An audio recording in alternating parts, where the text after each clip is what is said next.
Nagpa siya akong umuwi nang maaga dala ang mga gamot para sa aking asawa.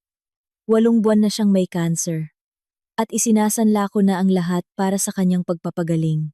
Ngunit nang marinig ko ang kanyang usapan sa telepono, gumuho ang mundo ko. Bago tayo magsimula, pakisulat naman sa komento kung taga saan kayo nanonood. Interesado kaming malaman. Nawa'y masiyahan kayo sa pakikinig sa nakakaantig na kwentong ito. Nagmamadaling naglalakad si Loida sa bangketa. Mahigpit na yakap sa dibdib ang isang supot mula sa botika. Nasa loob nito ang mga gamot na nagkakahalaga ng halos lahat ng natitirang pera sa kanyang ATM card at 3,000. Kumakabog ang kanyang puso hindi lang dahil sa mabilis na paglakad, kundi dahil na rin sa patuloy na pag-aalala na naging kasama na niya sa nakalipas na 8 buwan. 8 buwan na ang nakalipas nang magbago ang lahat. Nang umuwi si Rico na putlang-putla at sinabi ang mga katagang kinatatakutan ng lahat. Loida, may cancer ako. Noon, ni hindi sumagi sa isip niyang pagdudahan ito. Ipinakita ng asawa niya ang mga medical certificate, resulta ng mga laboratory test, at mga referral para sa mamahaling procedures. Binanggit ng mga doktor ang tungkol sa chemotherapy, operasyon, at ang katotohanang paubos na ang oras na may pag-asa lamang. Kung sa ilalim sa napakamahal na gamutan, ang mga unang buwan ay parang isang panaginip. Ibinenta ni Loida ang kanyang kotse, isang lumang puting sedan na kanyang ipinagmamalaki. Kumuha siya ng utang na may malaking interes sa isang lending company. Nanginginig ang mga kamay habang pumipirma sa mga papeles. At nang hindi na sapat ang pera, nilapitan niya ang pinakasagradong bagay para sa kanya, ang mana mula sa kanyang ina. Sadyang itinabi ng kanyang ina ang 0.5 milyon para sa mga hindi inaasahang pangangailangan tulad ng malubhang sakit o iba pang problema. Ingatan mo yan anak, sabi ni Aling Gloria. Hindi natin alam kung ano ang mangyayari sa buhay. At nangyari na nga, ginamit ni Loida ang lahat hanggang sa huling sentimo para sa pagpapagaling ng kanyang asawa. Mga pribadong ospital na may malilinis na pasilyo at magagalang na staff, mga doktor na nakasuot ng mamahaling damit, mga gamot na may mga banyagang pangalan, mga procedure sa mga modernong aparato ang pera. Sa tuwing magwi-withdraw siya ng malaking halaga mula sa ATM, naninikip ang kanyang dibdib sa sakit, hindi dahil sa pagdaramot, kundi dahil sa pagkaunawa na ginagastos niya ang huling yaman na pinag-ipunan ng kanyang ina sa buong buhay nito, na nagtrabaho bilang isang simpleng nurse sa isang pampublikong ospital. Si Loida ay nagtatrabaho bilang isang sales lady sa isang maliit na tindahan ng school supplies sa sentro ng bayan. Ang kanyang sahod ay maliit, 8,000 lamang bawat buwan.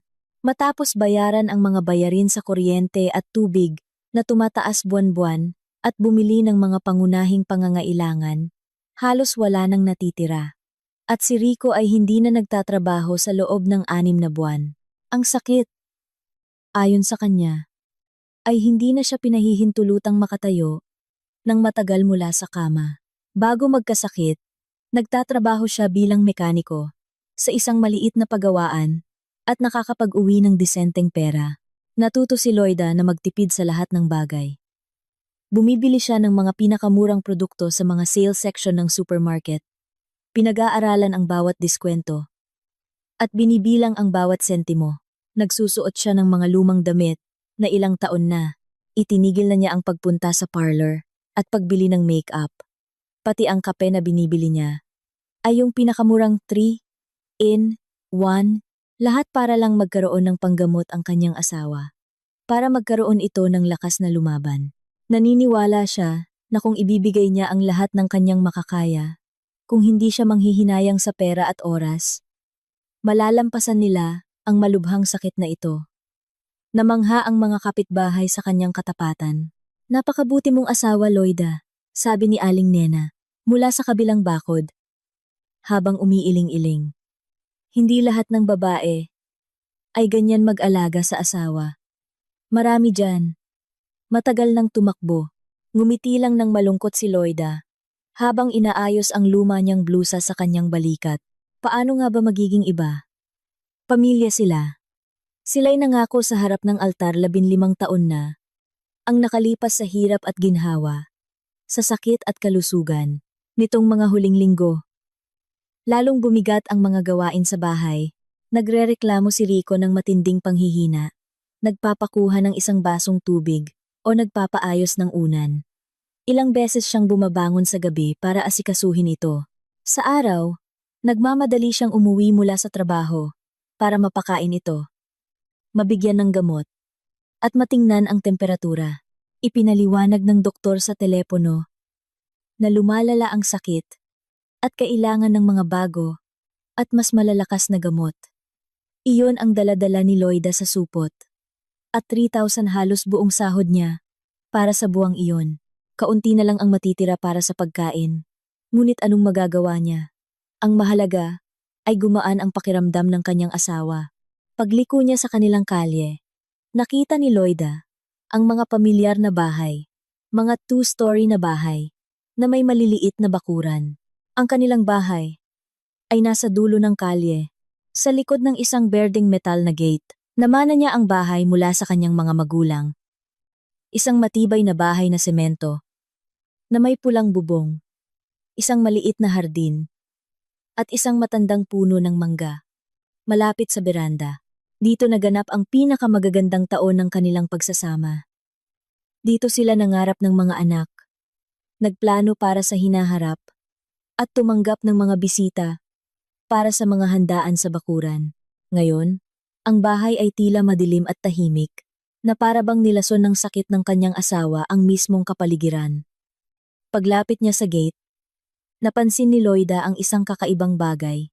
Ang metal na pinto ay bahagyang nakabukas, umiindayog sa mahinang hangin.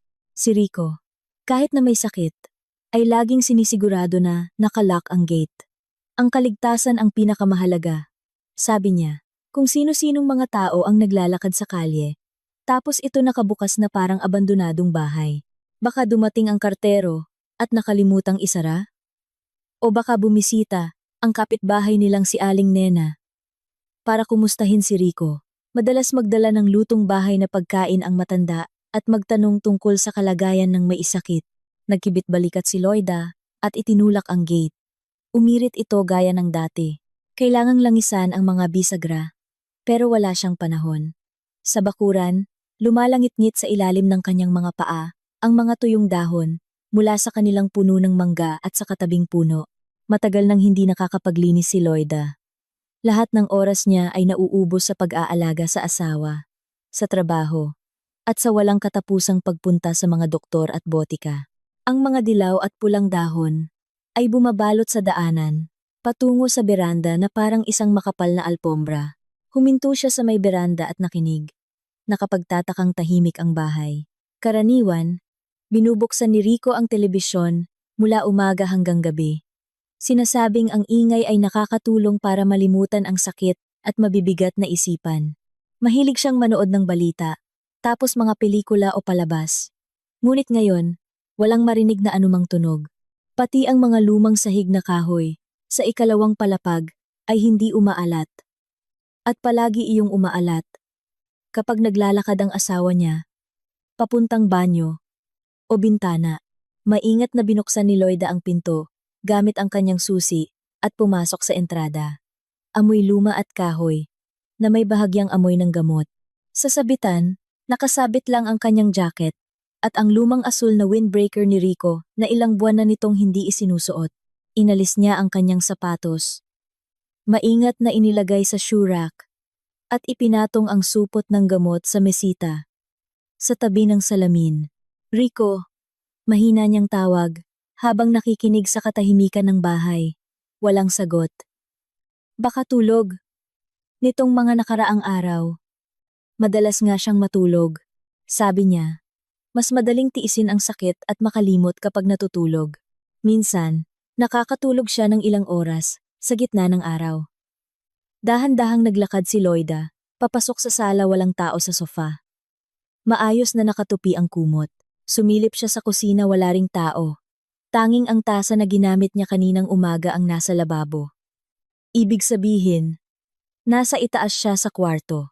Inilagay na niya ang kanyang kamay sa kahoy. Nahawakan ng hagdanan paakyat sa ikalawang palapag. Nang bigla siyang may narinig.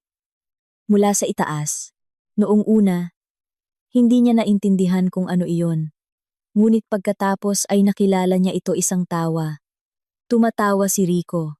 Hindi malakas, ngunit malinaw na naririnig tumatawa siya doon sa itaas. Sa kanilang silid tulugan, natigilan si Loida sa unang baitang, lalong humigpit ang kapit sa hawakan. Kailan niya huling narinig na tumawa ang kanyang asawa? 3 buwan na siguro o baka 4, noong nanonood pa sila ng isang comedy sa TV. Pagkatapos noon, tuluyan na siyang pinahina ng sakit at nawala ang tawanan sa kanilang bahay.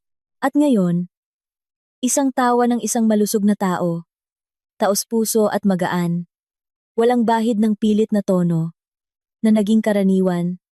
Sa boses ng kanyang asawa nitong mga huling buwan, bumilis ang tibok ng kanyang puso dahil sa biglaang pag-asa. Baka gumagaling na talaga siya? Baka sa wakas ay umepekto na ang lahat ng mamahaling gamot at procedure. At papunta na siya sa paggaling? Diyos ko, gaano niya pinangarap na marinig ang tunog na iyon, ang taos-puso at malusog na tawa ng kanyang asawa. Dahan-dahang umakyat si Loida, sa umaalat na kahoy na hagdan, sinusubukang huwag gumawa ng ingay. Bawat baitang ay tumutunog sa pamilyar na paraan. Sa loob ng 15 taon ng paninirahan sa bahay na iyon, kabisado na niya ang bawat tunog. Karaniwan, naririnig na ni Rico ang kanyang mga hakbang mula pa sa ibaba. At tinatawag siya, "Loida, ikaw ba yan?" Ngunit ngayon, patuloy ang mahinang tawanan sa itaas. Pag-akyat niya sa ikalawang palapag, huminto siya sa pasilyo. Bahagyang nakabukas ang pinto ng silid tulugan. At mula roon ay naririnig ang boses ng kanyang asawa. May kausap siya sa telepono. At masigla ang kanyang tono. Walang bahid ng panghihina sa kanyang boses na naging karaniwan nitong mga huling buwan. Oo, ayos lahat sa plano. Narinig niya ang pamilyar na tono ni Rico. Lumapit si Loida sa pinto, nagtatago sa hamba. Sobrang lakas ng kabog ng kanyang dibdib, na natakot siyang baka marinig ng asawa niya. "Jenna, sinasabi ko sa'yo, wala siyang kaalam-alam." Pagpapatuloy ni Rico, at mayroong isang bagay sa kanyang boses na nagpatindig ng balahibo ni Loida. Jenna. Ang pinsan niyang si Jenna. Iyon din ang taong sumuporta kay Loida sa lahat ng mga buwang ito. Bumibisita para tumulong sa pag-aalaga sa may sakit, nagdadala ng pagkain at mabubuting salita. Sumandal si Loida sa pader, nararamdaman ang paninikip ng kanyang dibdib dahil sa isang hindi maipaliwanag na kutob. "Makinig ka. Napakaalaga niyang asawa." Tumawa si Rico. At ang tawang iyon ay parang patalim sa kanyang pandinig. Ngayon, tumakbo na naman siya sa botika. Siguradong ginastos na naman niya ang huling pera niya para sa mga gamot ko. Tanga. Naramdaman ni Loida na parang bumigay ang lupa sa ilalim ng kanyang mga paa. Anong sinabi niya? Tanga. Sa asawang 8 buwan, nang hindi natutulog sa gabi para alagaan siya. Oo, oo. Lahat ayon sa plano natin. Pagpapatuloy ni Rico, nahalatang naka-loudspeaker. Ginamit pa niya ang mana mula sa nanay niya. Isipin mo, 2.5 milyon. Akala ko hindi magbibigay ng pera ang kuripot na si Aling Gloria. Pero nagbigay pala para sa pagpapagaling ng kanyang pinakamamahal na manugang. Humalakhak ng malakas si Rico na halos mapaatras si Loida mula sa pinto. Walang anumang pagkatao sa tawang iyon. Tanging pagmamalaki at kasiyahan sa panlalamang. Jenna, sinasabi ko sa'yo. Sobrang tanga niya. Umalingaw-ngaw ang boses ng kanyang asawa sa tuwa. Ni hindi niya naisip na i-verify ang mga medical certificate sa ospital. Lahat pinaniniwalaan niya, at kung ano-anong kwento ang sinasabi ko sa kanya tungkol sa chemotherapy, sa mga operasyon. Pati ako, nagugulat sa imahinasyon ko. Mula sa telepono, narinig ang boses ng isang babae ang boses ni Jenna. Rico, ang galing mo.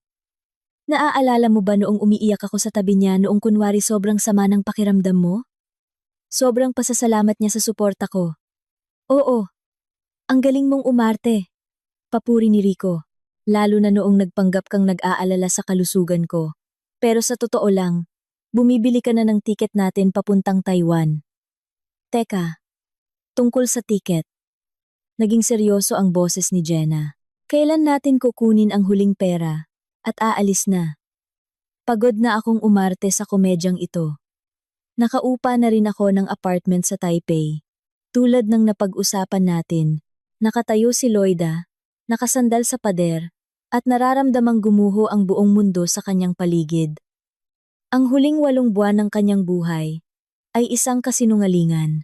Bawat gabing walang tulog sa tabi ng kama ng asawa, bawat sentimong ginastos, bawat luha lahat, ay isang panloloko. Walang problema sa pera. Kumpiyansang sabi ni Rico. Mayroon pa siyang mga 100,000 sa card niya. Bukas, sasabihin ko na kailangan ng isang agarang operasyon. Siguradong iwi-withdraw niya ang natitira.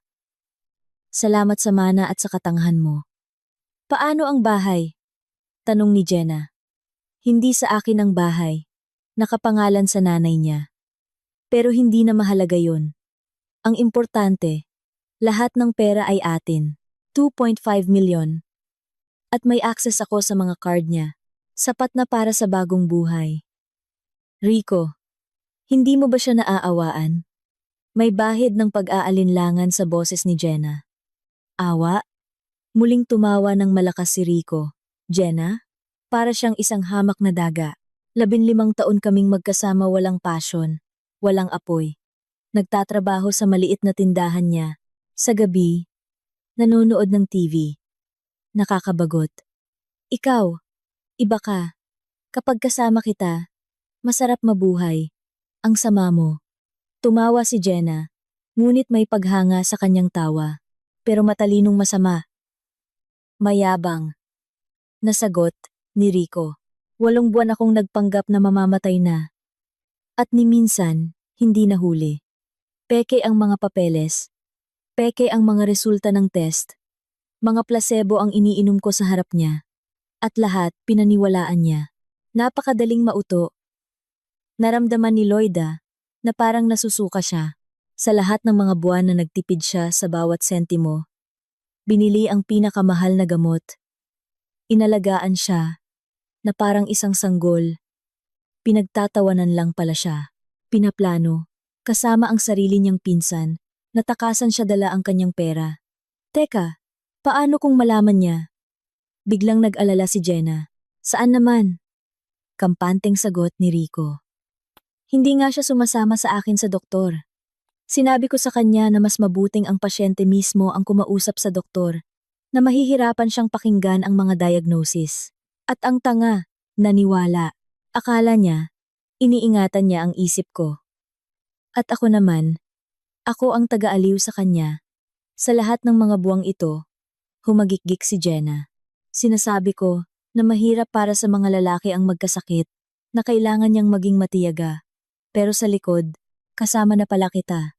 Sa pagpaplano, ikaw ang aking ginto. Malambing na sabi ni Rico. Bukas, magkukunwari akong lalong lalala. Sasabihin ko na kailangan ng agarang operasyon sa ibang bansa. Iwi-withdraw niya ang huling pera. At sa susunod na araw, nasa bus na tayo. Gabi pa lang, nasa Taiwan na tayo. Paano kung humingi siya ng mga papeles para sa operasyon? Ako ang master ng pamemeke. Tumawa si Rico. Sa 8 buwan, sobrang galing ko na. Kahit anong selyo ng ospital, kaya kong gayahin. Dahan-dahang lumayo si Loida sa pinto, pilit na hindi gumagawa ng ingay. Nanghihina ang kanyang mga tuhod, at umuugong ang kanyang ulo. Nakarating siya sa hagdanan at, habang nakahawak sa hawakan, nagsimulang bumaba. Bawat baitang ngayon ay may kakaibang tunog. Na para bang nalaman na rin ng bahay ang katotohanan, at dumadaing sa sakit. Sa entrada, huminto siya, nakatingin sa supot ng mga gamot. Na 3,000.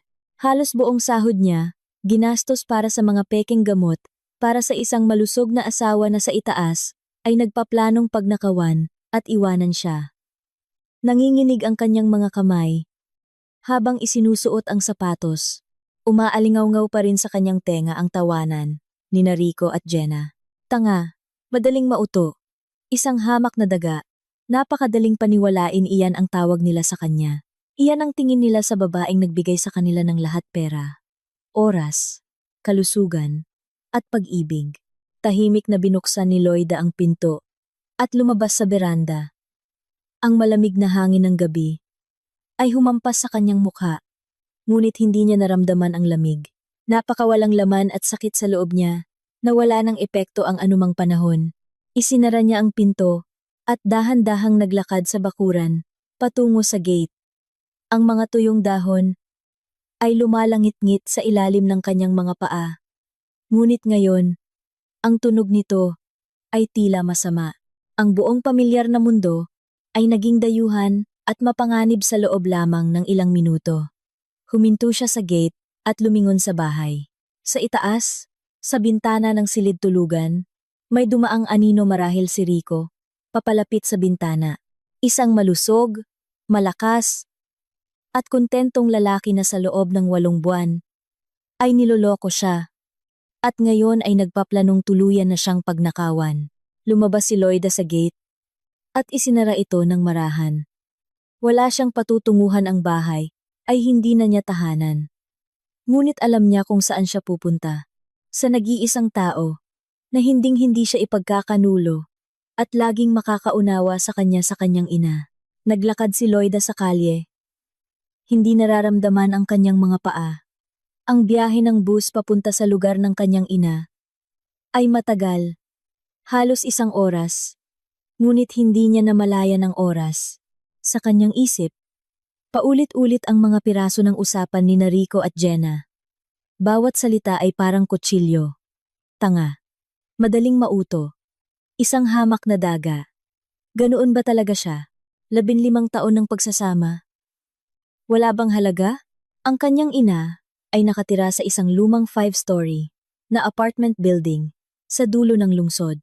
Sa parehong apartment kung saan lumaki si Loida. Isang maliit na 2-bedroom unit sa 2nd palapag na may tanawin ng palaruan at mga lumang puno. Habang paakyat sa pamilyar na hagdanan, biglang naramdaman ni Loida na para siyang isang maliit na batang tumatakbo sa kanyang ina para magsumbong matapos masaktan. Binuksan agad ni Aling Gloria ang pinto na para bang naghihintay.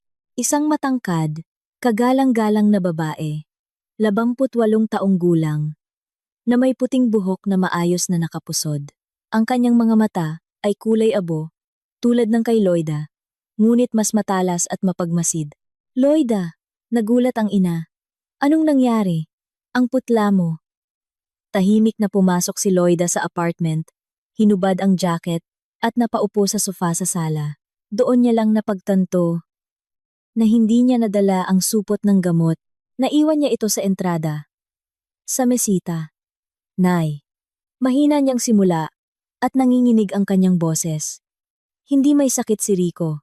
Huminto si Aling Gloria sa gitna ng silid. Hawak ang isang tasa ng tsaa na iaalok sana sa anak. Anong sabi mo? Malusog siya. Walang sakit. 8 buwan niya akong niloloko. At nagpaplano siyang tumakas kasama si Jenna. Itinaas ni Loida ang kanyang mga mata sa ina. Dala ang milyon-milyong piso mo. Ibinaba ni Aling Gloria ang tasa sa mesa at dahan-dahang umupo sa silyang kaharap ng anak.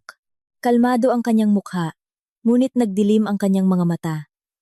Ikwento mo lahat ng detalyado, at ikinuwento ni Loida ang lahat kung paano siya umuwi ng mas maaga.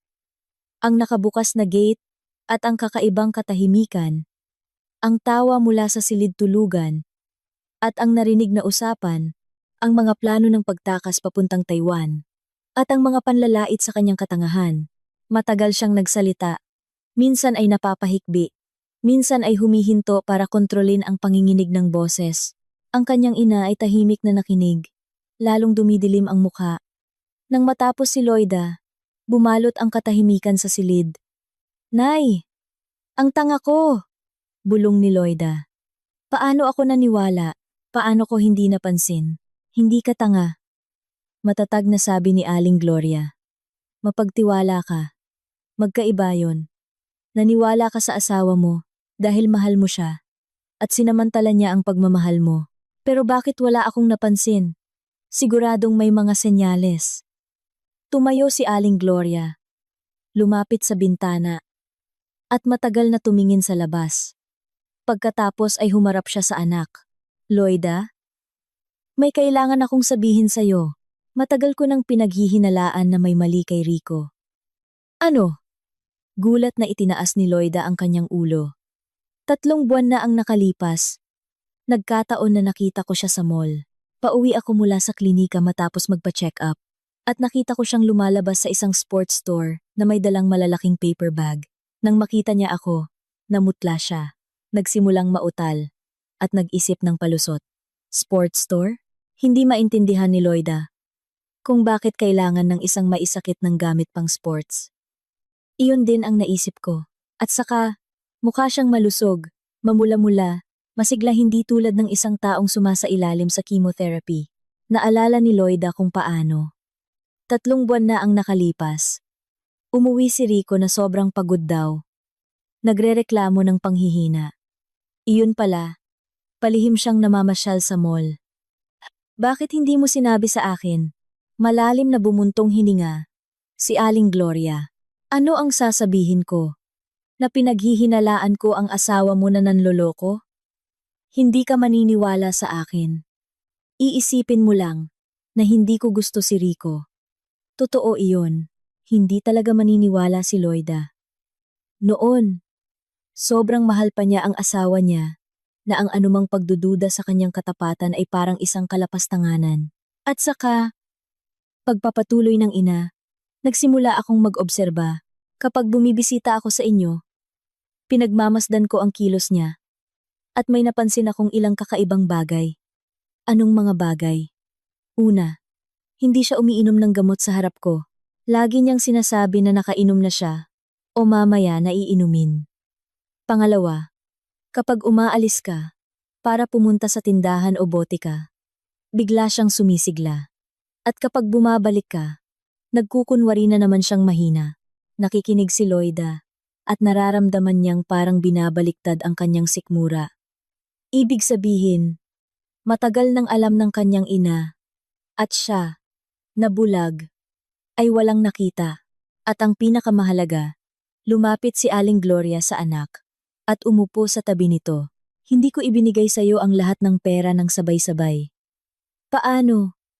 Hinawakan ng ina ang kanyang mga kamay. Loida, sa tingin mo ba tanga ako? Ang at 2.5 milyon ay napakalaking pera. Hindi ko pwedeng ibigay lang ang lahat nang hindi tinitingnan kung saan ito napupunta. Napigil ang hininga ni Loida. Nay, anong ibig mong sabihin? Binigyan lang kita ng E1.5 milyon. Ang natitirang 1 milyon ay nasa bangko, sa isang hiwalay na account, para kung sakaling makumpirma ang mga hinala ko. Tulala si Loida sa kanyang ina. Ibig sabihin, hindi lahat ng pera ay nagastos. Ibig sabihin, mas matalino pa pala ang kanyang ina sa kanilang lahat. Pero hindi lang yan. Tumayo si Aling Gloria at lumapit sa kanyang study table. May inihanda pa ako. Binuksan niya ang isang drawer at kinuha ang isang folder ng mga dokumento. Lahat ng mga medical certificate na ipinakita sa iyo ni Rico, kinopyahan ko noong dinala mo rito. At isinulat ko rin ang mga pangalan ng klinika, mga doktor, at mga petsa ng procedure. Para saan? Para i-verify. Noong nakaraang linggo, pumunta ako sa 2 klinika, kung saan daw siya nagpagamot. Wala ni isa sa kanila ang nakakakilala sa kanya. Mga peke pala ang mga papeles. Tumingin si Loida sa kanyang ina, na parang sa isang estranghero, habang siya ay bulag na naniniwala sa kanyang asawa. Ang kanyang ina ay tahimik at sistematikong nangangalap ng ebidensya ng panloloko. Nay, bakit ka na nahimik? Dahil alam kong hindi ka maniniwala, hanggat hindi mo mismo nakikita ang katotohanan. At ngayon, nakita mo na. Umupo si Aling Gloria sa tabi ng anak at inakbayan ito. Loida, naiintindihan ko kung gaano kasakit, pero ngayon, hindi oras para umiyak. Kailangan nating mag-isip kung ano ang susunod na gagawin. Anong mungkahi mo? Isang malamig na kislap ang lumitaw sa mga mata ng ina. Ano ang gusto mo? Basta na lang siyang iwan ng tahimik. O ipakita sa walang hiyang yon at sa magaling mong pinsan na hindi basta-basta niloloko ang mga tapat na tao. Naramdaman ni Loida na may nagbabago sa loob niya. Ang sakit at kawalan ng pag-asa ay dahan-dahang napapalitan ng galit. Oo, masakit. Oo, pakiramdam niya ay pinagtaksilan at inalipusta siya, ngunit hindi siya basta-basta susuko. Gusto kong maintindihan nila na hindi ako kasing tanga ng inaakala nila, mahina niyang sabi. Tama yan. Sang-ayon na tumango si Aling Gloria. Kung gayon, magpaplano tayo ng operasyon ganti. Pero paano? Wala akong ebidensya. Walang maniniwala na malusog siya. Diyan ka nagkakamali. Tinapik ng ina ang folder ng mga dokumento. May ebidensya tayo. At higit pa sa sapat para ipahiya sina Rico at Jenna sa buong komunidad. Sa unang pagkakataon, sa kahindik-hindik na araw na ito, nakaramdam si Loida ng isang bagay na parang pag-asa. Laging matalino at determinado ang kanyang ina. Kung sinabi niyang may plano, ibig sabihin ay mayroon ngang plano. Anong naisip mo? Ngumiti si Aling Gloria. At ang ngiting iyon ay hindi pala kaibigan.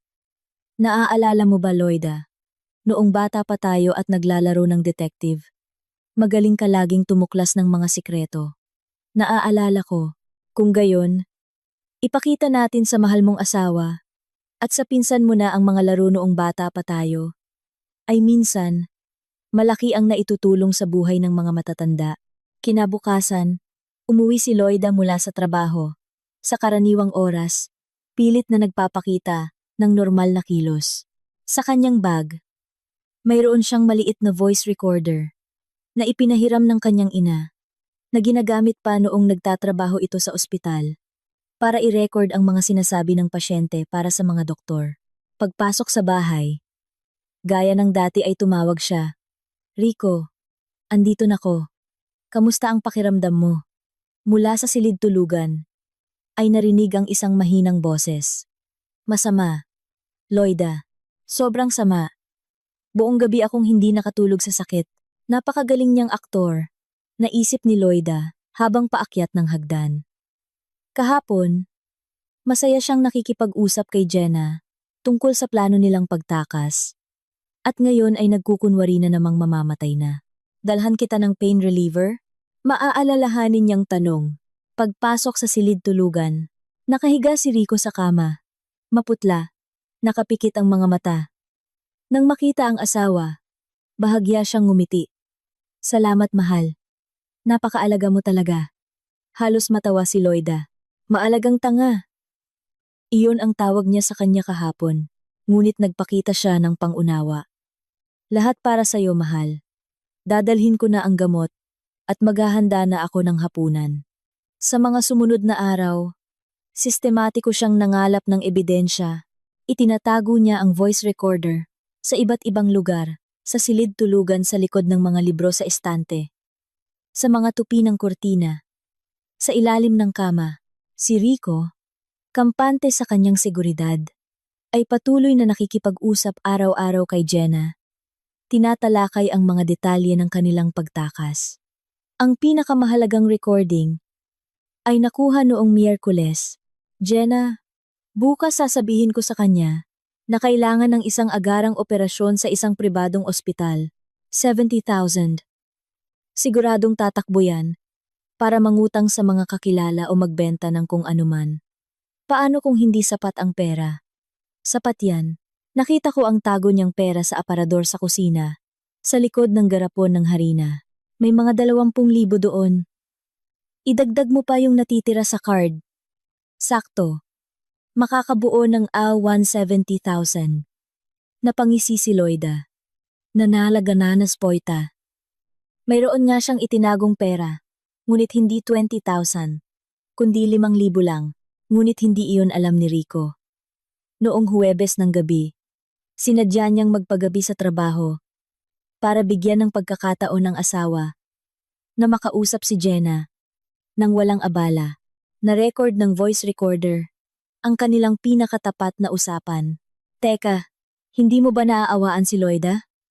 Tanong ni Jenna. Tigilan mo nga yan! Iritadong sagot ni Rico. Isa siyang tupa. Hindi babae. 15 taon kaming magkasama. Walang passion, walang apoy, trabaho at TV lang.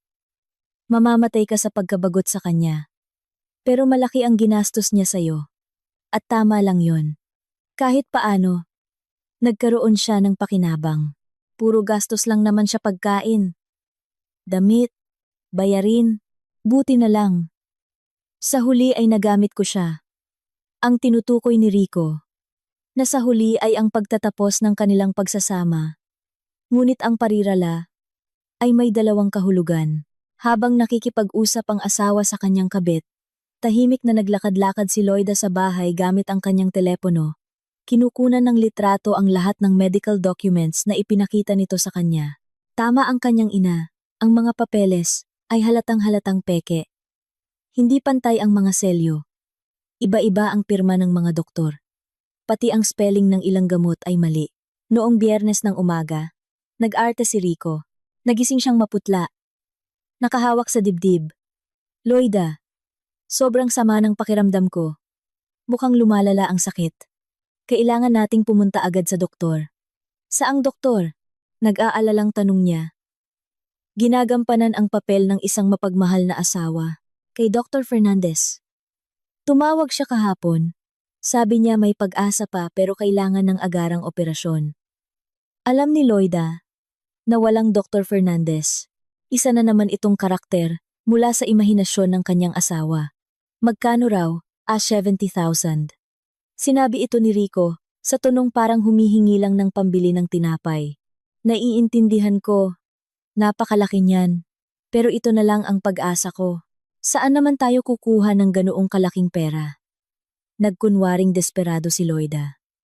Hindi ko alam, mahal. Baka mangutang sa iba. O magbenta ng kung ano. Nakita niya kung paano kumislap ang mga mata nito. Inaasahan na niya ang pagkuha ng pera. At ang mabilis na pagtakas kasama si Jenna. Sige. Mahinang sabi ni Loida. May gagawin akong paraan.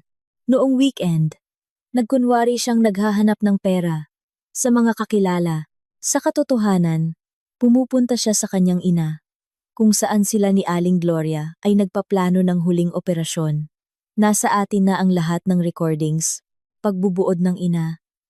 Habang pinapakinggan ang mga audio files mula sa voice recorder. Higit pa sa sapat ang ebidensya. Ngayon, kailangan nating pumili ng lugar para sa pagbubunyag. Paano kung mag-organisa tayo ng sarili nating maliit na selebrasyon? Isang tusong kislap ang lumitaw sa mga mata ni Aling Gloria. Sabihin nating, bilang pagdiriwang sa paggaling ni Rico. Nay! Ang galing mo! Teka, hindi pa yan tapos. Nakausap ko na ang manager ng isang restaurant. Libre pala ang isang function hall nila sa Sabado ng gabi. Pwede nating rentahan ng ilang oras. Nagsimulang maintindihan ni Loida ang plano ng ina. Gusto mong imbitahan ang lahat ng kamag-anak at kaibigan? Eksakto. Imbitahan natin lahat ng kakilala natin. Sabihin natin na biglang bumuti ang kalagayan ni Rico. At gusto nating ipagdiwang ito kasama ang mga mahal sa buhay. Paano kung tumanggi siyang pumunta? Hindi siya tatanggi. Mapipilitan siyang sumang-ayon para hindi maghinala. Saka, di ba't gumagaling na siya? Paano naman siya tatanggi sa isang selebrasyon? Pinagplanuhan nila ang bawat detalye. Sa Lunes, sasabihin ni Loida kay Rico ang magandang balita na nakalikom na siya ng pera para sa operasyon. At dahil dito, imumungkahi niyang magdaos ng isang family party. At ang pinakamahalaga, dagdag ni Aling Gloria, nailipat ko na ang natitirang pera mula sa mga card mo papunta sa account ko. Subukan nilang hanapin yon. Paano? Simple lang. Nanay mo ako. Nag-issue ka ng special power of attorney sa akin noong na-ospital ka 2 taon na ang nakalipas. Valid pa rin yun. Humanga si Loida sa kanyang ina. Habang siya ay nag-aalala at nagdurusa, si Aling Gloria ay tahimik at walang awang naghahanda ng bitag para sa mga manloloko. Noong Lunes ng umaga, umuwi si Loida na may magandang balita. Rico, isipin mo, nakahanap ako ng pera para sa operasyon. Hindi man lahat agad, pero ang mahalaga, may panimula na. Halos mapabangon si Rico sa kama sa tuwa. Ngunit agad ding bumalik sa pag-arte ng paghihirap. Talaga, Loida? Anghel ka ng buhay ko. Saan mo nakuha? Nangutang sa mga kaibigan. May mga binenta ako. At tumulong din si nanay. Sabi niya, ito raw ang pinakamahalaga. Mukhang bumubuti ang pakiramdam mo. Pati kulay mo. Gumaganda. Sa loob-loob ni Rico, nagdiriwang siya gumagana ang plano. Ngunit sa labas, sinabi niya, oo, medyo gumaan nga ang pakiramdam ko. Baka umepekto na ang mga gamot. Alam mo, parang biglang naisip ni Loida, bakit hindi tayo magdaos ng maliit na salo-salo para ipagdiwang ang paggaling mo? Imbitahan natin ang mga kamag-anak, mga kaibigan, para lahat sila matuwa kasama natin. Saglit na natigilan si Rico, hindi kasama sa plano niya ang isang party. Ngunit ang pagtanggi ay magdudulot ng hinala. Magandang ideya. Sang-ayon niya. Wag lang masyadong malaki. Mahina pa ako. Oo naman. Mga 30,000, 40 katao lang. Yung mga pinakamalapit lang sa isip ni Loida. Gumagawa na siya ng listahan ng mga bisita. Ang pinakamalapit ay lahat ng kanilang kakilala, lahat ng kamag-anak, lahat ng nakaalam tungkol sa sakit ni Rico, at nakiramay kay Loida sa loob ng 8 buwan. Ang mga sumunod na araw ay ginugol sa paghahanda. Tinawagan ni Loida ang lahat ng kakilala. Inimbitahan sa recovery party. Natuwa ang mga tao. Marami ang napaiyak sa tuwa. Lahat sila ay sobrang nag-alala para kay Rico. Nakatanggap din si Jenna ng imbitasyon. Sa telepono, sinabi niya, Loida, sobrang saya ko. Sa wakas, gumagaling na si Rico. Oo naman. Darating ako. Siguradong darating ako. Napakagaling na aktres, naisip ni Loida. Hanggang sa huli, ginagampanan ang papel ng isang maalalahaning kamag-anak. Isang araw bago ang party, nagsimulang kabahan si Rico. Loida, hindi ba't masyadong maaga tayong nagdiriwang? Paano kung lumala ang pakiramdam ko? Hindi yan lalala. Kumpiyansang sagot niya. Nararamdaman kong magiging maayos ang lahat. Mayroon akong kutob. At hindi siya nagkamali sa kanyang kutob. Magiging maayos nga ang lahat para sa kanya. Ngunit para kina Rico at Jenna, darating na ang araw ng paniningil para sa 8 buwan ng kasinungalingan at pagtataksil. Naging maaraw ang Sabado. Kahit Oktubre na, ang restaurant na Casa Amore ay nasa sentro ng lungsod, sa isang magandang 2-story na gusali na may malalaking bintana at maaliwalas na mga silid. Dumating si Loida nang mas maaga para tingnan kung handa na ang lahat. Sinalubong siya ng manager, isang medyo matabang babae. Handa na po lahat, tulad ng hiling nyo. Nakaset up na ang projector. Nasubukan na ang mikropono. Nakahanda na ang mga mesa para sa atitong katao. Tumango si Loida, habang kinakabahang inaayos ang kanyang bag. Nasa loob nito ang mga recordings, isang USB na may mga litrato ng peking medical certificate, at isa pang sorpresa na inihanda niya para sa araw na iyon. Nagsimulang magdatingan ang mga bisita, bandang 7:00 ng gabi. Dumating ang mga kamag-anak mula sa iba't ibang parte ng lungsod. Mga tita, tito, pinsan, kapitbahay, katrabaho, at matatandang kaibigan. Lahat ay maganda ang suot. May dalang bulaklak at regalo, at masaya ang mga mukha. Marami sa kanila ay ilang buwan nang hindi nagkikita ang sakit ni Rico, ay nagbuklod sa kanila. Ngunit wala silang oras magkita. Si Aling Nena, ang kapitbahay, ay lumapit kay Loida at niyakap siya ng mahigpit. Loida, anak, sobrang saya ko. Ilang buwan akong nagdasal para kay Rico. Nasaan na ang ating bida? Paparating na, ngiti ni Loida. Medyo matagal mag-ayos. Gusto niyang magmukhang presentable. Sa katotohanan, hanggang sa huli, ay sinusubukan ni Rico na iwasan ang party. Nagrereklamo ng panghihina. Ngunit nang mapagtanto niyang magiging kahina-hinala ang pagtanggi, pumayag na siya. Dumating siyang nakasuot ng bagong suit na. Ayon sa pagkaunawa ni Loida ngayon, binili gamit ang pera niya para sa pagtakas kasama si Jenna. Mga mahal ko, pumasok si Rico sa hall. Nakasandal sa isang tungkod. Maputla ang mukha, ngunit buhay ang mga mata. Sobrang saya kong makita kayong lahat. Pinalibutan siya ng mga bisita, niyakap, at binati sa kanyang paggaling. Tinanggap ni Rico ang mga pagbati, na parang isang bayaning nagtagumpay sa isang malubhang sakit. Rico, ang payat mo, naiyak na sabi ng isang tita niya. Pero ang mahalaga, buhay ka, kasama ka namin. Oo, hindi naging madali. Mahinang sagot ni Rico. Pero dahil kay Loida, at sa inyong lahat, nalampasan ko. Si Jenna ay isa sa mga huling dumating. Napakaganda niya sa isang bagong itim na bestida. Maayos ang buhok, at may mamahaling sapatos. Lumapit siya kay Rico. Niyakap ng mahigpit. Rico, mahal, grabe ang pag-aalala ko sa'yo. Loida, hindi mo alam kung ilang gabing walang tulog ang tiniis ko.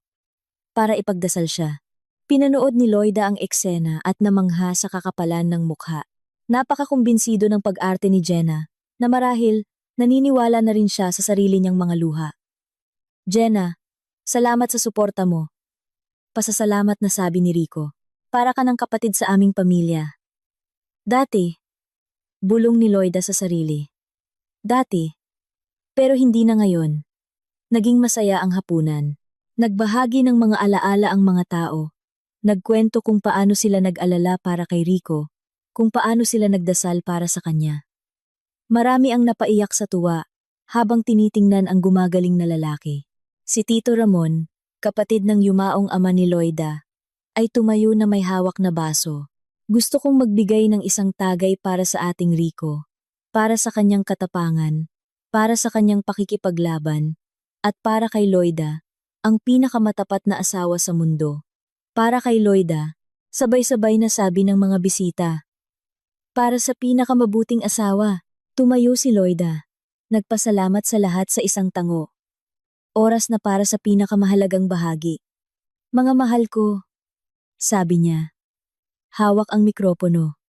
Maraming salamat sa inyong pagdalo. Ang 8 buwan na ito ang pinakamahirap sa buhay ko. Ngunit dahil sa inyong suporta, nalampasan namin. Nag-ingay ang mga tao sa pagsang-ayon. Si Rico ay nakaupo na may kontentong hitsura. Tinatanggap ang mga pagbati mula sa mga katabi sa mesa. At ngayon, gusto kong sabihin sa inyo, ang katotohanan tungkol sa nangyari sa mga buwang ito. Pagpapatuloy ni Loida. Kalmado ang kanyang boses, ngunit bahagyang nanginginig ang kanyang mga kamay. Itinaas ni Rico ang kanyang ulo. May naramdamang kakaiba sa tono ng asawa. Ang katotohanan kung paano buong tapang na nilabanan ng aking asawa ang sakit. Kung anong mga sakripisyo ang ginawa namin para sa kanyang paggaling, at kung anong mga kamanghamanghang bagay ang natuklasan ko sa daan. Natahimik ang hall. Ang mga bisita ay nakikinig ng mabuti. Naghihintay ng isang madamdaming kwento ng tagumpay laban sa cancer. Para magsimula. Pakinggan ninyo ito. Tumango si Loida sa manager. At mula sa mga speaker, umalingaw-ngaw ang pamilyar na boses ni Rico. Jenna, sinasabi ko sa'yo, wala siyang kaalam-alam. Tanga. Ngayon, tumakbo na naman siya sa botika. Siguradong ginastos na naman niya ang huling pera niya para sa mga gamot ko. Isang nakabibinging katahimikan ang bumalot sa hall. Hindi agad naintindihan ng mga tao ang kanilang naririnig. At ang boses mula sa mga speaker ay nagpatuloy. Ginamit pa niya ang mana mula sa nanay niya. Isipin mo, 2.5 milyon. Akala ko hindi magbibigay ng pera ang kuripot na si Aling Gloria. Pero nagbigay pala. Namutla si Rico na parang papel. Sinubukang tumayo. Ngunit hindi sumunod ang kanyang mga binti. Si Jenna ay nakaupo na nakabukas ang bibig. Humihinga na parang isda. Jenna, sinasabi ko sa'yo, sobrang tanga niya. Tumatawang sabi ng boses mula sa mga speaker. Ni hindi niya naisip na i-verify ang mga medical certificate sa ospital. Nagsimulang lumingon ang mga bisita kay Rico. Hindi maintindihan kung ano ang nangyayari. At nagpatuloy ang recording. Naaalala mo ba noong umiiyak ako, sa tabi niya, noong kunwari sobrang sama ng pakiramdam mo? Ito ang boses ni Jenna. Sobrang pasasalamat niya sa suporta ko. Oo, ang galing mong umarte. Ngayon, naintindihan na ng lahat. Nagsimulang mag-ingay ang hall. May sumigaw sa galit. May hindi makapaniwala sa narinig. Rico! Galit na tumayo si Tito Ramon. Anong ibig sabihin nito? Ngunit hindi pa tapos si Loida. Binuksan niya ang projector. At sa pader ay lumitaw ang malalaking larawan ng mga medical certificate. At ito ang mga dokumento na basihan ng pagpapagaling ng aking asawa, kalmadong sabi niya. Pansinin ninyo ang mga selyo, ang mga pirma ng doktor, ang mga pangalan ng gamot. Kahit hindi eksperto, kitang-kita na ang mga papeles ay peke. Baluktot ang mga selyo, halatang iba-ibang kamay ang pumirma. Sa pangalan ng isang gamot, may kulang na letra. Hindi kailanman nagkaroon ng cancer si Rico. Malinaw na sabi ni Loida. 8 buwan siyang nagpanggap na mamamatay na. Habang pinaplano niyang tumakas dala ang pera ko, kasama ang sarili kong pinsan, tumayo si Jenna mula sa mesa. Loida, anong pinagsasabi mo? Anong takas? Wala akong maintindihan. Ngunit, isinunod ni Loida ang isa pang recording. Bukas, magkukunwari akong lalong lalala. Sasabihin ko na kailangan ng agarang operasyon sa ibang bansa. Iwi-withdraw niya ang huling pera at sa susunod na araw, nasa bus na tayo. Gabi pa lang, nasa Taiwan na tayo. At nakaupa na ako ng apartment sa Taipei, tulad ng napag-usapan natin, sagot ng boses ni Jenna. Ngayon, wala nang nag-aalinlangan. Tumayo ang mga bisita mula sa kanilang mga mesa. Pinalibutan sina Rico at Jenna. Galit ang mga mukha ng mga tao. Sa loob ng 8 buwan, niloko sila. Pinaglaruan ang kanilang awa at kabutihan. Walang hiya! Sigaw ng isang tita. Paano mo nagawa to sa asawa mo? Hayop ka! Sabi naman ni Tito Ramon. Nagdasal kami para sa'yo? Nag-alala. Sinubukang magpaliwanag ni Rico. Hindi yan totoo. May paliwanag yan. Loida, anong ginagawa mo? Ngunit kinuha ni Loida, mula sa kanyang bag, ang isa pang USB. At ito ay isang video mula sa aming silid tulugan. Kinuha 1 linggo na ang nakalipas. Noong kunwari ay nasa trabaho ako. Sa screen, lumitaw ang mga eksena na ikinagulat ng lahat. Sina Rico at Jenna sa kama ni Loida. Malusog. Masaya. Nagtatalik. Pagkatapos nito, nakahiga silang magkayakap at pinaplano ang pagtakas. 1 linggo pa, sabi ni Rico sa recording. Tapos, kalayaan na. Mabubuhay tayo sa Taiwan na parang hari at reyna. Gamit ang pera ko. Dagdag ng boses ni Jenna, na may kasamang tawa. Gulat na gulat ang mga bisita. Maraming babae ang umiiyak. Hindi sa tuwa, kundi sa galit. Ang mga lalaki ay nagkuyom ng kamao. Kahihiyan! Sigaw mula sa lahat ng dako. Paano ninyo nagawang manloko ng ganito? Sinubukan ni Rico at Jenna na makalusot papunta sa labasan. Ngunit pinalibutan sila. Hindi sila pinadaan ng mga tao. Hinihingan sila ng paliwanag. Ibabalik ko lahat, sigaw ni Rico. Hindi pagkakaunawaan lang to. Anong hindi pagkakaunawaan? Malamig na tanong ni Loida. 8 buwan ng hindi pagkakaunawaan? At 2.5 milyon na hindi pagkakaunawaan? Lumapit ang isang tita kay Jenna at sinampal ito. Ahas ka. Paano mo nagawang pagtaksilan ang sarili mong pinsan? Hindi ko siya pinsan, sigaw ni Jenna. Lagi na lang siya ang nakakakuha ng maganda. Bahay mula sa magulang. Mabuting asawa. Mabuting asawa? Mapait na tumawa si Loida. Sa'yo na siya. Iyo na siya. Ngunit may isa pang nalaman. Dinala ng manager ng restaurant ang telepono kay Loida. Tumatawag po ang nanay niyo. Kinuha ni Loida ang telepono. Nay, anong nangyari? Loida, may balita ako para sa'yo. Pumunta ako sa bangko kanina. Nakablock na pala ang joint accounts ninyo ni Rico sa loob ng 3 araw na dahil sa isang report ng fraud. Paano na-block? Nag-file ako ng police report. Isinama ko ang mga voice recording bilang ebidensya. Lahat ng joint accounts ninyo ay frozen hanggang matapos ang investigasyon. Narinig ni Rico ang mga salitang iyon. At lalong namutla. Ibig sabihin, wala siyang pera. At wala siyang mapagkukunan. At saka, Pagpapatuloy ni Aling Gloria sa telepono, paparating na dyan ang mga pulis. Tinawagan ko sila. Sinabi kong may ebidensya ng malawakang panloloko. Estafa. Humarap si Loida sa mga bisita. Mga mahal kong bisita.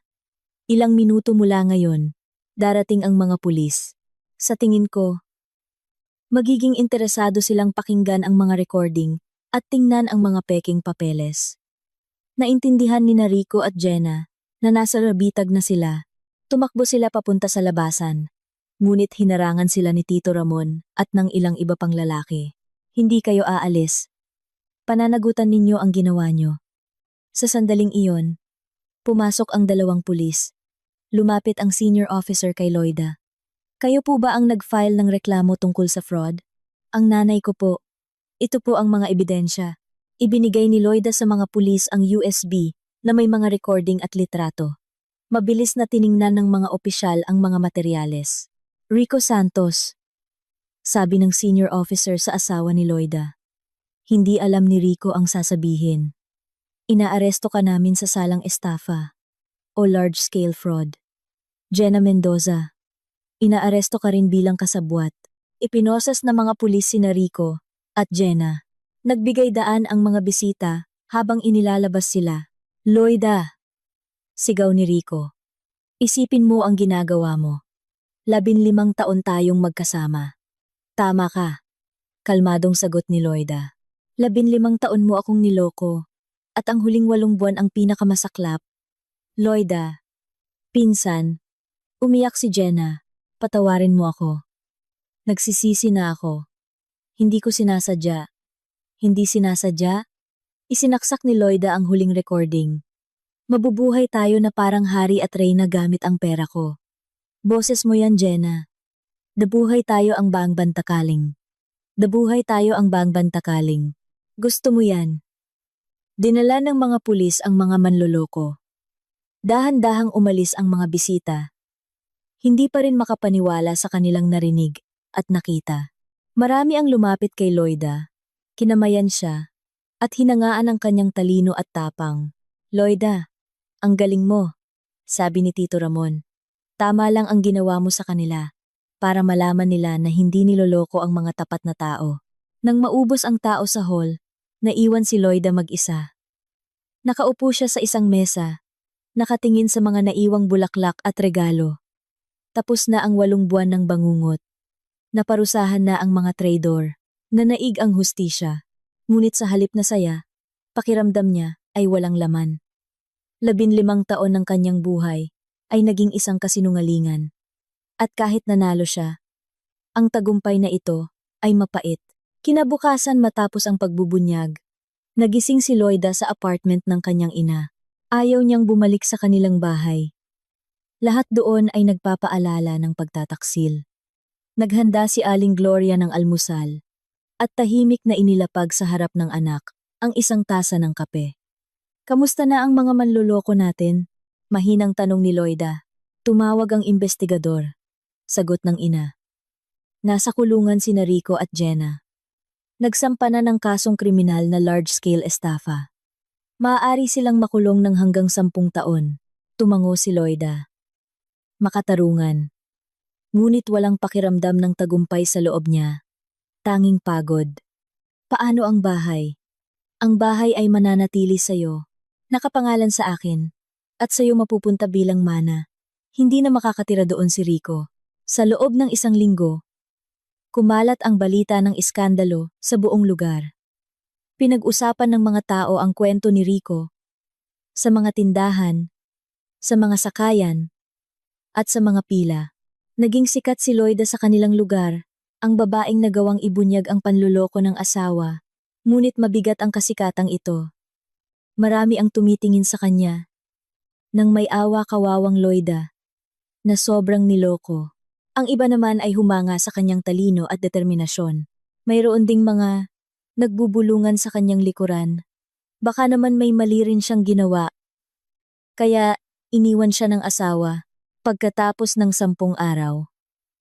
Nagpasya si Loida na bumalik sa kanilang bahay. Binuksan niya ang pinto at pumasok sa tahimik na entrada. Sinalubong siya ng katahimikan at amoy ng kulob. Sa mesita, naroon pa rin ang supot ng gamot na dinala niya noong araw na iyon. Umakyat siya sa silid tulugan. Hindi pa rin ayos ang kama. Naiwan itong magulo matapos arestuhin si Rico. Sa bedside table, nakalatag ang mga peking papeles na hindi kinuha ng mga pulis, naiwan bilang ebidensya para sa korte. Tinipon ni Loida ang lahat ng gamit ng asawa sa malalaking supot damit, sapatos, libro, dokumento, lahat ng nagpapaalala sa 15 taon ng kanilang pagsasama. Tahimik siyang nagtrabaho, sistematiko, hindi pinapayagang umiyak. Kinabukasan, dumating ang ina ni Jenna, si Tita Susan. Mukhang tumanda ng 10 taon ang babae, pula ang mga mata sa kaiiyak. Loida, iha, simula niya, pagpasok pa lang sa pinto, patawarin mo ang anak ko. Hindi ko alam kung anong pumasok sa isip niya. Nakakahiya sa buong pamilya. Pinapasok ni Loida ang tiyahin sa sala, nagtimpla ng tsaa.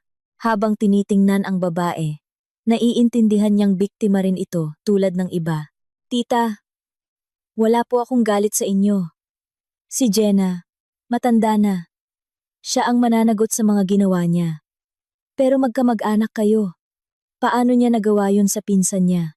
Hindi ko siya pinalaki ng ganyan. Alam niyo po, hindi ko rin maintindihan. Akala ko, malapit kami sa isa't isa, pero galit pala siya sa akin. Napaiyak si Tita Susan. Natanggal siya sa trabaho. Sabi ng principal, hindi raw pwedeng magkaroon ng ganoong klasing tao. Paano raw siya magtuturo ng katapatan sa mga bata kung may manloloko sa kanyang mga guro? Ganoon ang sinabi.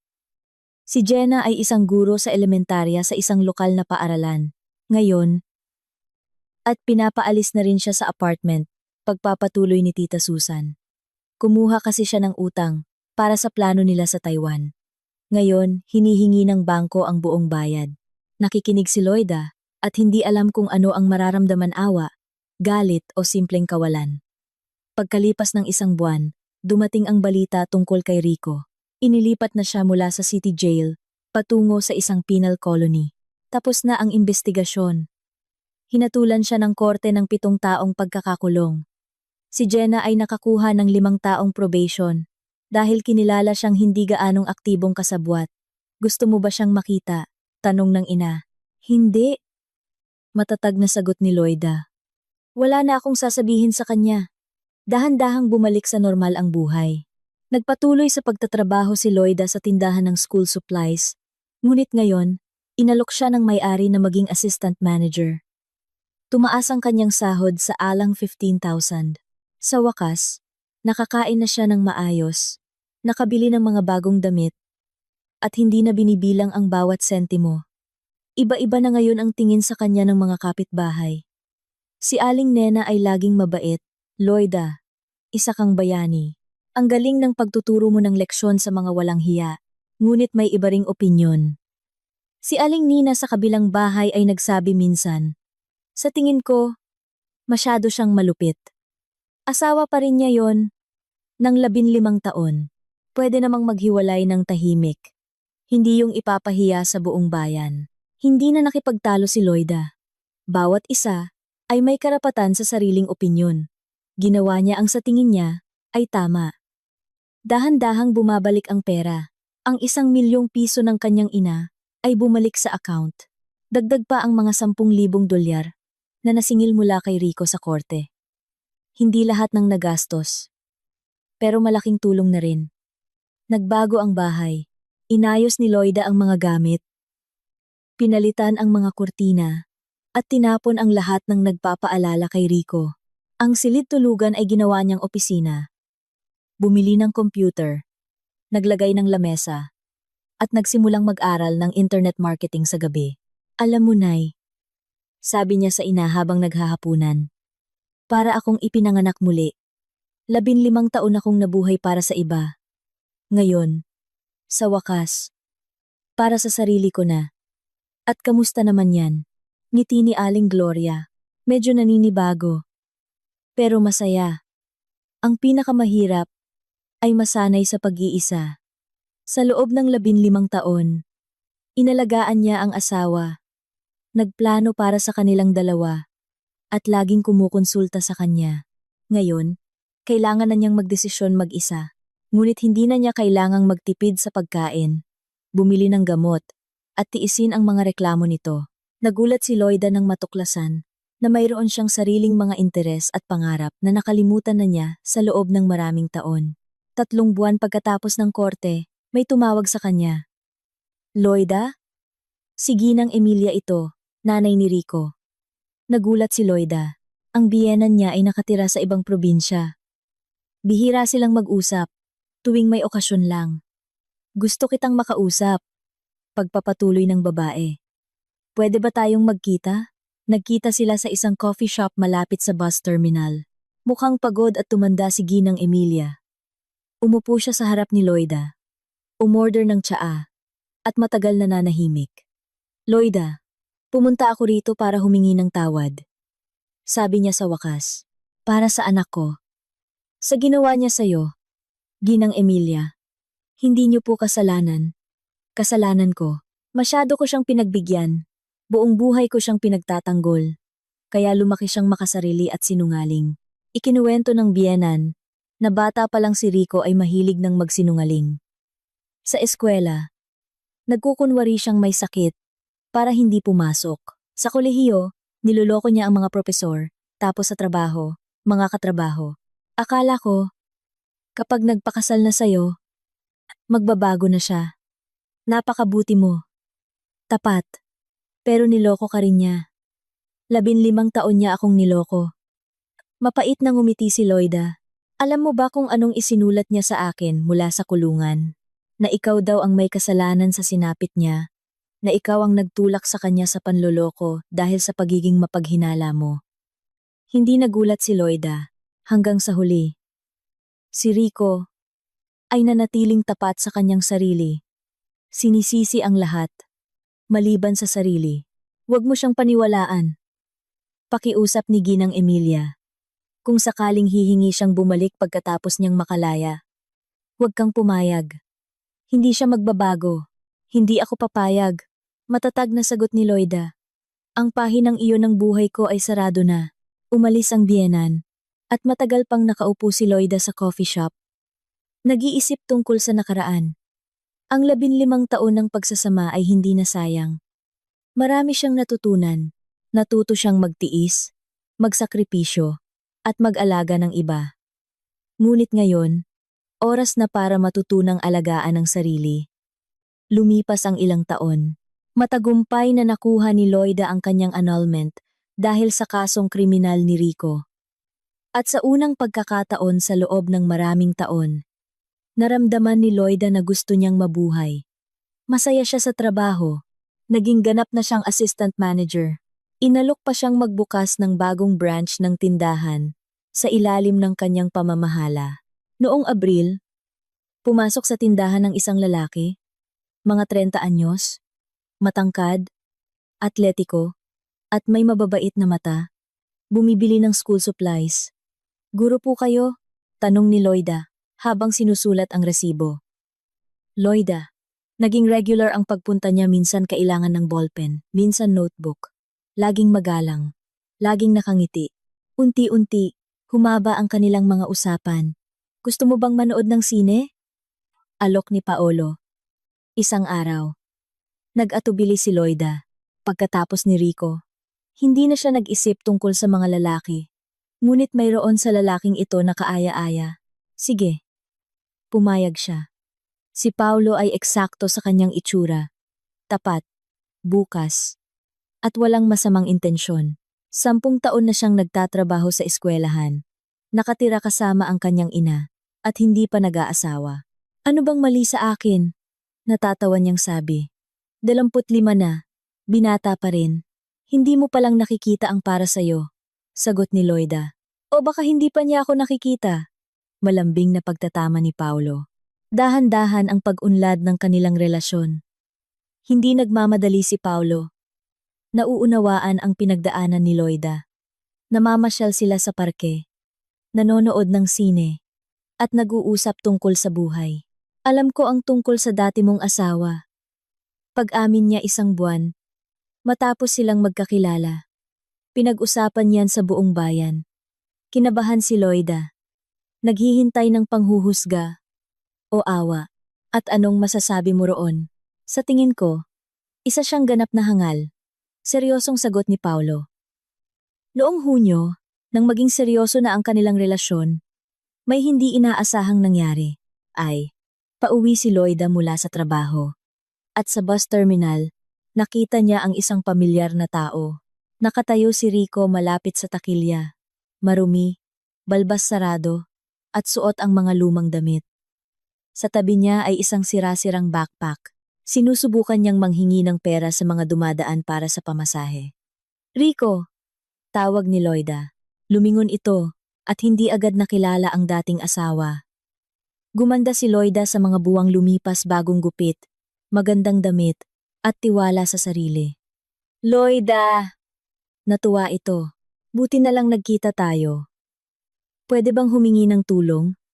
Kailangan ko lang makapunta sa kabilang bayan. May nangakong trabaho sa akin. Tinitigan niya ang kahabag-habag na lalaki at hindi na makilala ang asawang kasama niya ng 15 taon. Nakalaya ako ng maaga. Mabilis na paliwanag ni Rico. Dahil sa magandang asal. Gusto ko nang ayusin ang buhay ko, magtrabaho ng tapat. Si Jenna? Wala yon. Iwinagayway ni Rico ang kamay. Hindi na kami nag-uusap. Kinuha ni Loida ang kanyang pitaka at naglabas ng 100 piso sapat para sa pamasahe, papunta sa kabilang bayan. Salamat, natuwang sabi ni Rico. Ibabalik ko agad kapag nakahanap na ako ng trabaho. Huwag mo nang ibalik. Kalmadong sabi ni Loida. Pero hindi na tayo magkikita. Loida, baka pwede pa tayong mag-usap. Marami akong natutunan. Nagbago na ako. Hindi ka nagbago, Rico. At hindi ka magbabago. Pinili mong lokohin ako ng 8 buwan para sa pera. Ngayon, harapin mo ang bunga ng iyong pinili. Tumalikod siya at naglakad palayo. Hindi na lumingon. Sa likuran niya, naririnig niya ang boses nito. Loida. Loida, teka. Ngunit hindi siya huminto. Ang pagkikitang iyon, ang huling tuldok sa kanilang kwento. Gabi, ikinuwento ni Loida kay Paulo ang tungkol sa pagkikita nila ng dati niyang asawa. At, anong nararamdaman mo? Tanong niya. Kalmado. Wala man lang awa. Ang mayroon lang ay pagkaunawa na tama ang ginawa ko. May pinagsisisihan ka ba? Na sinayang ko ang 15 taon ng buhay ko sa kanya. Oo, nakakapanghinayang. Pero kung hindi dahil sa kwentong iyon, hindi kita makikilala. Hinawakan ni Paulo ang kanyang kamay. Loida, gusto kong malaman mo, sa'yo, lagi akong magiging tapat, kahit na masakit ang katotohanan. Alam ko. Ngumiti siya. Kaya nagtitiwala ako sa'yo. Bago matapos ang taon, nag-propose si Paulo. Naging simple lang ang kanilang kasal. Tanging mga pinakamalapit na tao ang dumalo. Umiyak si Aling Gloria sa tuwa habang tinitingnan ang anak na nakasuot ng puting bestida. Ngayon, tunay na kaligayahan na ang sayo. Bulong niya. At tinitingnan ni Loida si Paulo at iniisip kung gaano kahalaga na matutunang kilalanin ang kasinungalingan para mapahalagahan ang katotohanan. Ang 8 buwan ng panloloko ay nagturo sa kanya ng pinakamahalagang aral. Ang katapatan ay walang presyo, at ang tiwala ay kailangang pagsikapan araw-araw. Salamat sa inyong pakikinig. Kung nagustuhan ninyo, mangyaring i-like at mag-subscribe.